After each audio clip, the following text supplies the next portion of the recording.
मंच से कि बोले हम जो है हमारी मांग मान ली गई है, शासकीय जो है किसी पार्टी का कार्यक्रम है। क्या ये पार्टी का कार्यक्रम है? या आदिवासियों का कार्यक्रम है या नहीं है? हम आदिवासी हैं या नहीं है? साथियों, ये जो बैठे हुए हैं खाकी वर्दी में, चाहे फॉरेस्ट के हो या पुलिस के हो, इन लोगों को संविधान पढ़ने की बहुत जरूरत है। इन लोगों को इंडियन इंडिपेंडेंट एक्ट पढ़ने की जरूरत है, जिसमें 20 धाराएं हैं, उसमें धारा 7 को पढ़ ले, नहीं तो यहां से जगह छोड़ करके हम भगाएंगे। यहां पर 3 प्रकार की टोरिटोरियल चलती हैं। एक ब्रिटिश शासन के जो संस्थाएं थी, व्यापारिक साधन थे, वो वाली टोरिटोरियल चलती है। एक वो टोरिटोरियल है जिन्होंने जो है भारत सरकार में सम्मिलित हुए हैं, और एक वो टोरिटोरियल है जिसमें ट्राइबल अलायंस है, जिसमें आदिवासी जल जंगल जमीन है, और उसी धारा 7 में जो है ना जल जंगल जमीन की रक्षा आदिवासियों के ऊपर में निर्भर है। आप लोग जो है ना योर मजिस्ट्रेट के हैं और हम लोग हिज मजिस्ट्रेट के हैं। आप लोगों को पढ़ने की जरूरत है। मैं इन ठाकीदारियों को एक बार चेतावनी देना चाहता हूं कि अगर आप संविधान के दायरे में काम करोगे तो फायदे में रहोगे, अगर हम लोग संविधान से हट गए तो आप लोग फायदे में नहीं रहोगे। ये आप लोगों को चेतावनी दे रहा हूं साथियों। यह शासन प्रशासन तानाशाही पे आ गया है। इनकी जमीन कहां है? यहाँ है क्या इनकी जमीन? अरे देश जो है सत्ता हस्तांतरण 1947 में हुआ था, 1950 में संविधान बना है। इसके पहले यहाँ कौन लोग रहते थे? तो इनके बाप की जमीन है क्या? इनके बाप की जमीन है तो बता दो कि हाँ हमारे पास में जो है हमारे बाप की जमीन है, या हमारे बाप दादाओं की जमीन है। हमारे बाप दादाओं की जमीन है तो क्या हमारे पास कागज होना चाहिए? हमारे पास कागज होना चाहिए कि नहीं? नहीं होना चाहिए, क्योंकि ये जमीन हमारी है। कागज रखता है किराएदार, मालिक कभी कागज नहीं रखता है साथियों।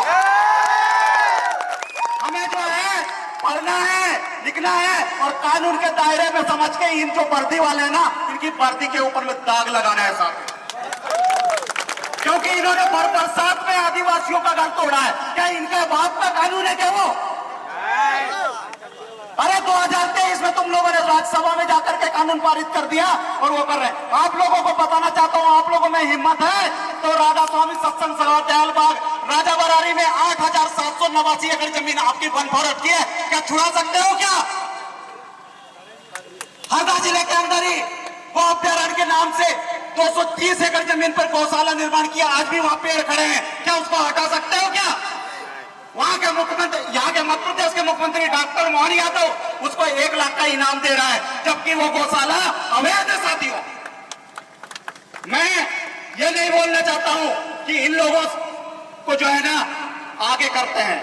ये जो राजनेता बैठे हुए हैं, अभी एक भाई ने बोला था सही है, अभी जो हमको साथ देगा हमारा वोट उसी को जाएगा, अगर जो हमको साथ नहीं देगा तो उसको जूते की माला पहना करके गांव में घुसने नहीं देगा। बहुत हो गया जुल्म, अब सहेंगे नहीं, बहुत हो गया जुल्म, अब सहेंगे नहीं। अगर हमारे हक अधिकार की बात नहीं करोगे तो जूते की माला तुमको पहनाएंगे हम सब। बस मैं ज्यादा नहीं बोलूंगा, क्योंकि अभी हमारे राष्ट्रीय संरक्षक दादा हीरालाल अलावा, मोन्टू भाई, डोडियार भाई और विक्रांत भाई जल्दी जो है चारों विधायक पहुंचने वाले हैं, और मेरे पीछे जो है बैतूल से भी बड़े वक्ता लोग आए हैं और अन्य क्षेत्रों से भी आए हैं। साथियों, डरने की जरूरत नहीं है। अगर आपके क्षेत्र में फॉरेस्ट वाला जाता है, उसको सीधा एक ही सवाल करना, अगर पारंपरिक ग्राम सभा की आपके पास में अनुमति है तो आप लोग हमारे जंगल में या हमारे घर तोड़ो, नहीं तो आप जो कानून शासन कलेक्टर फलेक्टर देता है आपको साइन करके, उस कागज को हम नहीं मानते हैं, ये बोल करके उनको भगाना है साथियों। आप लोगों को सिर्फ अगर पारंपरिक ग्राम सभा उनको घुसने की अनुमति देती है, अरे वो जंगल पे पहले हमारे बाप दादाओं का था, वो मेढ़ा हमारा था, वो खेड़ा हमारा था, वो खोट हमारा था, वो पहाड़ हमारे थे, इनके लिए 1 इंच भी जमीन नहीं है। अगर ये पारंपरिक ग्राम सभा की अनुमति लेकर के और वहां पर घुसते हैं तभी उनको जो है घुसने देना, ये तो गांव में घुसने नहीं देना।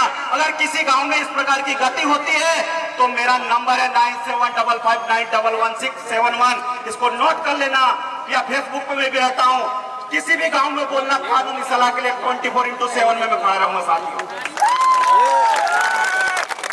जय जोहार का नारा है, जय जोहार का नारा है।